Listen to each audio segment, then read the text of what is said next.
Entre uma frase e outra, tinha uma grande vontade de chorar. Sua vida passava rapidamente por seus olhos naqueles momentos de oração.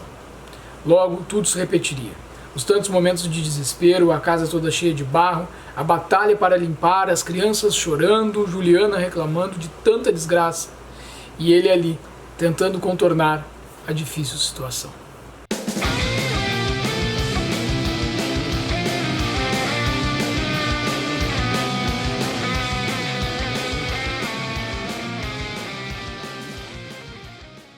Manual Prático do Ódio do Ferrez, livro republicado, reeditado pela Companhia das Letras no ano de 2024, mas que é uma obra do ano de 2003. E no seu pós-fácil aqui, a Heloísa Teixeira, que é quem assina o pós-fácil,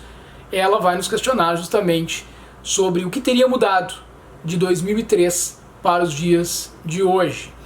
Esse é o canal do Sujeito Literário e se está chegando agora por aqui, fica o convite, te inscreve no canal, te torna membro, se possível nos ajuda na manutenção deste espaço na plataforma do YouTube, tá certo? A prosa poética do Ferrez, dentro da literatura marginal, a forma como ele escreve, que é bastante visceral, que escancara, que não tem problema em falar e narrar para todos nós aqui as coisas como elas são. Então a gente tem aqui muita violência, obviamente, já dá para se imaginar isso. Estamos falando da periferia de São Paulo, mas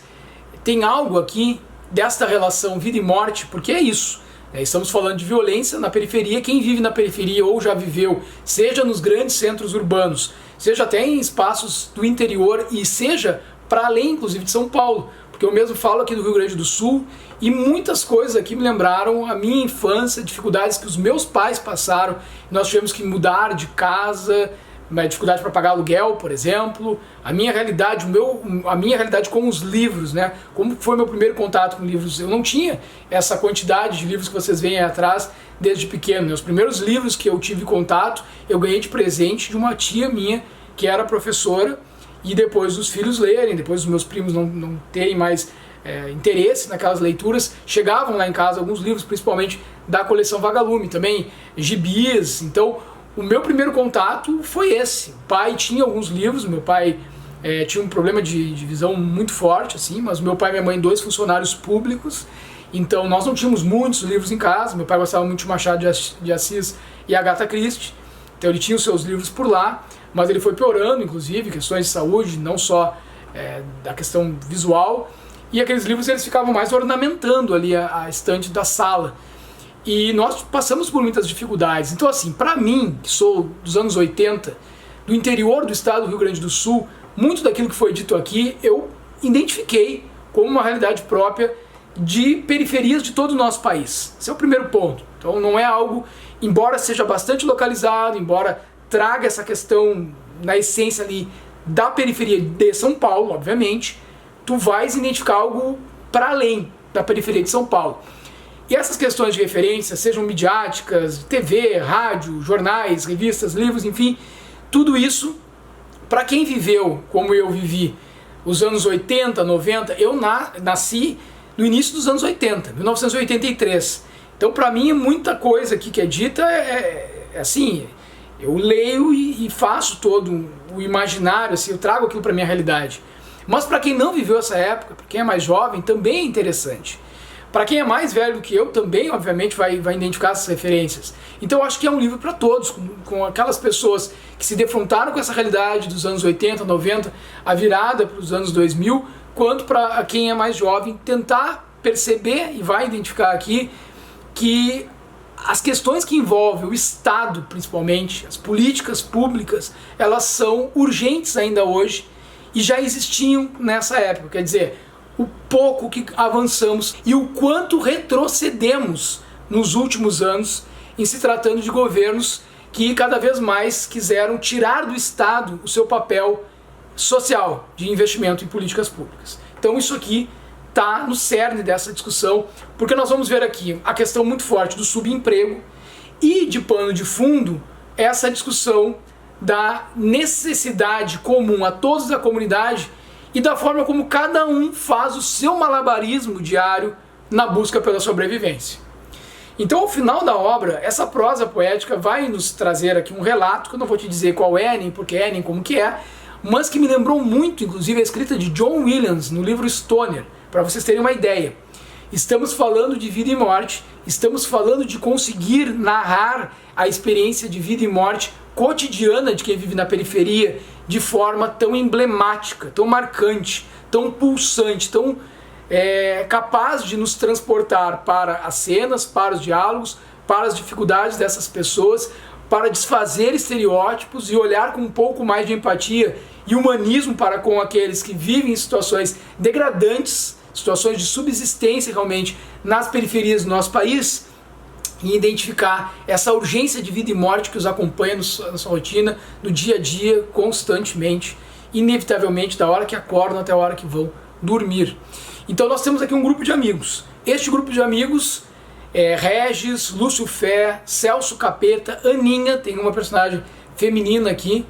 Neguinho da Mancha na Mão e o Mágico. Estes personagens são os personagens centrais, mas não são os únicos. Então, em muitos momentos, quando ele vai trazendo a história individual de cada um, para depois falar da história do coletivo, do bando, que vai se organizar, vai criar uma organização criminosa ali para tentar um assalto a um banco, e aí a gente vai descobrindo como é que eles se aproximam, qual é a história de cada um deles até bolar esse assalto ao banco, se o assalto ao banco vai dar certo ou não, e o que resulta deste assalto ao banco. Mas tudo isso nós vamos acompanhar não numa trama policialesca, mas nessa trama que nos leva, nos transporta para a experiência de vida de cada um. Eu faria aqui, não vou falar de todos os personagens, mas algumas ressalvas para que o vídeo não fique tão grande, a respeito de Regis, que é o personagem desse grupo central, digamos assim, um sujeito violento, casado, tem um filho ainda muito jovem, e que faz de tudo um pouco dentro do mundo do crime para garantir a sua subsistência, sempre armado, sempre com o pé atrás, sempre desconfiando de todos, e que vai ter que fazer também uma série de acordos ali e buscar também ter esse diálogo com a própria polícia. E aí a gente vai ver para cima dessa banda podre da polícia que faz esse tipo de negociata com traficantes e criminosos, também como que a política está envolvida. Poder político, poder repressor, o Estado como um todo, o envolvimento e também a influência que tem para o pior ou para o melhor nestas comunidades. As dificuldades enfrentadas pelas pessoas, sejam aquelas ligadas ao crime ou não, aquelas que seguem pelo que é o correto, né, que são trabalhadores em situação de subemprego, então mostra também essa realidade do capitalismo à brasileira, né, os subempregos que começaram em grande escala a aumentar também, só aumenta o subemprego, embora, digamos assim, mascarado pelo universo da digitalização, né, o que nós temos hoje é um cenário ainda pior do que aquele se tratando de subempregos. Isso tudo aqui nos é mostrado para trazer um pouco dessa questão da desigualdade social nos seus meandros, ou seja, falar e mostrar a desigualdade social na sua rotina, no seu dia a dia, na condição que a religião também ocupa nestes espaços, em que algumas pessoas não optam pela criminalidade, mas optam por uma fé cega a uma determinada religião e buscam ali um auxílio que deveria estar sendo dado por parte do Estado, mas que o Estado não dá, o Estado não chega até estas famílias. E aí a gente vai acompanhar também personagens que querem correr sempre pelo certo, que têm o sonho de casar, de constituir uma família, tem ali um grande amor. Aqui a gente tem um personagem que é um leitor, inclusive, o Paulo, e me lembrou bastante, aqui em alguns casos, o próprio, de alguma forma, um alter ego, talvez, do Ferrez, porque a gente sabe que o Ferrez, além de ser um cara da literatura, um grande intelectual, alguém que lê muito, escreve muito bem, ele é alguém ligado ao hip hop, é ligado a projetos sociais, está sempre envolvido com essa inclusão social, que eu acho que hoje é a discussão central e que se perdeu para uma tal de inclusão e democratização através das mídias. Não tem como pensar no digital se não olharmos para a realidade local, periférica do nosso país, e aí sim tentarmos dar esse segundo passo. Fazer isso de forma conjunta, como tem sido a ideia de muitas pessoas, me parece que não tem dado resultados. Porque a tudo o capitalismo vai se adaptando e o subemprego ele pode ser tanto de uma forma mais artesanal quanto digital. Então isso não resolve o problema do subemprego, do digitalizar o submundo do emprego, a uberização, por exemplo. Então nós temos essa realidade do mundo do trabalho, temos o mundo das drogas, o tráfico de drogas, um querendo se impor em relação ao outro, e temos personagens que marcam bastante. É o caso de Regis, é o caso de Paulo, que não estava envolvido nesse grupo, que está bolando o assalto a um banco, e é o caso de Aninha, por exemplo, que é a única personagem feminina deste bando de criminosos que vem lá da Bahia, vem do Nordeste para a periferia de São Paulo. E aí a gente, através da Aninha, mas não só dela, de outras mulheres que vão aparecendo, vamos vendo o papel da mulher também na periferia, neste universo, que é um papel que não é único. Então existem diferentes papéis que as mulheres assumem nesses ambientes, embora a gente saiba que a mulher, ela é pai e é mãe. O núcleo familiar dentro da periferia do nosso país é constituído basicamente de mulheres. E aí sim, os filhos. Então qual é o papel central dessa mulher, seja ela uma mulher que vai para o mundo do crime, e quais são as suas motivações, quais são as suas experiências pessoais de vida, como é que se constrói esse manual prático do ódio a partir dessas experiências individuais. E também pensando coletivo, como que essa soma de individualidades, de experiências em relação à violência, as diferentes formas de violência, vão conformar um grupo que bolam um ataque. E não é um ataque a qualquer lugar, não é um roubo qualquer, é um banco, e o banco é o símbolo máximo do capitalismo, ainda mais se tratando de um país como o Brasil, onde os bancos são, de fato, aquele monumento, né, a ser visualizado como onde as pessoas de menor poder aquisitivo têm cada vez um distanciamento maior. Vejamos hoje, cada vez menos pessoas, bancários, trabalhando nas agências, e mais a digitalização, ou seja, nós vamos empurrando o acesso também ao banco, a um crédito, a qualquer forma de busca por dinheiro, para investimento que seja, para aquelas pessoas que já estão digitalizadas, que fazem tudo através dos aparelhos móveis, que não precisam mais do contato humano, cada vez mais isso também. Então, como que se dá esta relação periférica do dia a dia, do cotidiano, com as necessidades que o Estado também deixa, e deixa muito a desejar, seja do aspecto ambiental mesmo, de uma casa que desaba numa situação de temporal, de muita chuva, e como que se organizam através da vizinhança para conter também a violência nestes espaços, já que o poder do Estado, né, a mão repressora do Estado, ela age às vezes em benefício próprio. Existem pessoas que estão corrompidas dentro dessa estrutura e que trabalham na polícia e na política, como falei, que vão se aproveitando também desses meandros da criminalidade para lucrar em cima disso tudo. Então aqui é tudo isso escancarado, e é feito isso de uma forma a nos colocar a mão na consciência e mostrar que todos nós temos muito e muito a ver com isso. Estejamos nós vivendo hoje em situação de estarmos numa comunidade periférica de qualquer lugar do nosso país, ou não. Aqui mesmo tem um personagem, que é um mágico, que saiu da periferia